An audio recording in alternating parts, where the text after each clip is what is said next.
حضور نبی کریم صلی اللہ علیہ وسلم ایک سنفل عورت کی کہانی فرماتے ہیں۔ آپ فرماتے ہیں کہ ایک عورت تھی، وہ زانی تھی، اور وہ ایک مرتبہ ایک ریگستان سے گزر رہی تھی، تو اس نے دیکھا کہ ایک ڈاگ ہے، ایک کتا ہے، جو کہ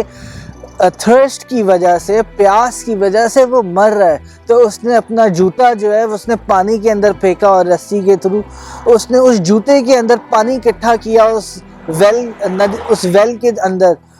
اندر سے، اور اس نے وہ پانی جو تھا، جو اس نے ایک ویل سے نکالا اپنے جوتے کے تھرو، اس نے وہ اس کتے کو پلایا، اور وہ کتے کی پیاس ختم ہو گئی، جو کہ پیاس سے مر رہا تھا۔ تو اللہ تبارک و تعالیٰ نے، حضور علیہ الصلوۃ والسلام فرماتے ہیں، اللہ تبارک و تعالیٰ نے اس کو اس کے اس عمل کی وجہ سے معاف فرما دیا۔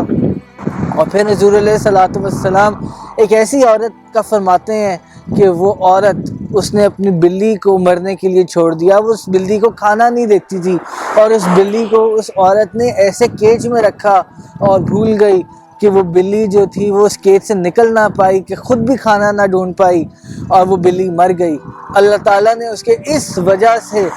اس عمل کی وجہ سے، اللہ تبارک و تعالیٰ نے اس کے لیے جہنم کو پسند کر لیا۔ تو دوستو، ہمیں کیسا ہونا چاہیے؟